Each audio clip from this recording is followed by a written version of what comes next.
I recently took a trip to Hawaii, and normally I would make a vlog about all of my experiences and kind of give you guys some tips for your travels.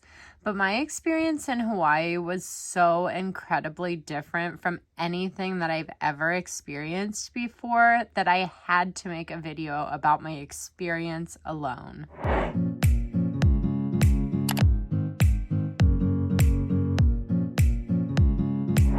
I went to visit my buddy Raz in Honolulu, who explained his living environment as a co-living space for digital nomads. And I really had no idea what to expect. All I knew is that he had 25 roommates and seemed to love where he lived. I was envisioning something like a hostel or maybe even a hotel, but when I got there, it was something completely different. Surfbreak is a co-living community for digital nomads and is essentially a penthouse in the heart of Honolulu where a bunch of really cool people live and work. Everyone has their own room with a really amazing view and their own little private workspace. Most people work on East Coast or West Coast hours, so they wake up anywhere from 2 to 6 a.m. to start their workday and get off by early afternoon and spend the rest of their time enjoying their lives. I was a little intimidated by this lifestyle at first because I hate waking up early, but honestly, when everyone around you is doing it and you know you're going to get off work to have fun, it makes it a lot easier. After work, most people spend their afternoons enjoying the outdoors, surfing, scuba diving, hiking, farmers markets, going to the beach. Literally, the activities are endless. But honestly, what I loved most about my time at Surfbreak were the people.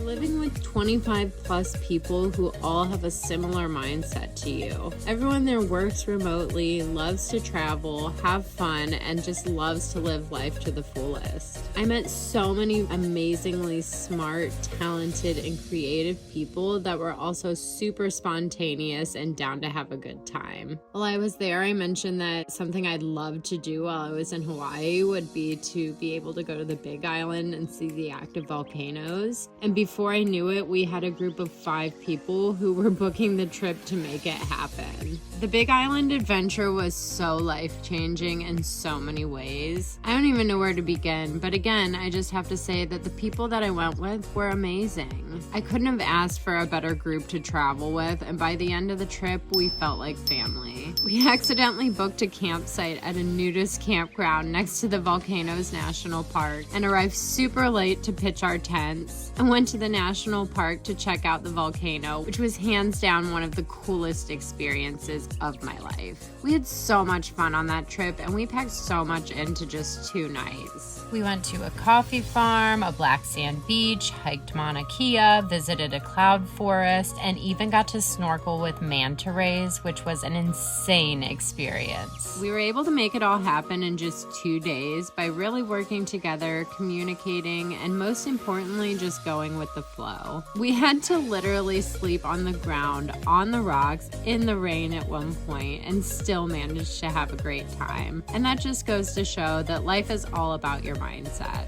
I think that's my biggest takeaway from Hawaii is that mindset is everything. I saw that in the people around me, and I saw that in myself while I was there. I spent a total of less than 2 weeks in Hawaii, and yet it felt like a month. I feel like I learned so much while I was there, and the connections that I made continue to inspire me still. I'm already planning my next adventure and cannot wait to share it with you guys. And speaking of other things that I can't wait to share with you guys, be sure to check out my new poetry book, Greatness in It All, available on Amazon October 1st. So I'll leave a link in the description for that once it's available, but in the meantime, leave a comment down below and let me know if you think you could live in a co-living environment, if you think being a digital nomad sounds fun, and if you do, where would you go? Take care and be safe, guys, and I'll see you in the next video. Bye! It's the most sexy chase cam I ever saw. Dude, that's the sexiest chest cam I've ever What the fuck? The loser will need to turn off the pants. Oh shit! We done work hard for this. You can tell I'm my heart in it. I love my women with some confidence. Hard to get it back and go ballin' with. We was dropping out apartments. Home to your dome where the carbon is. We done popped out carbonate. And when we top down, know what time it is.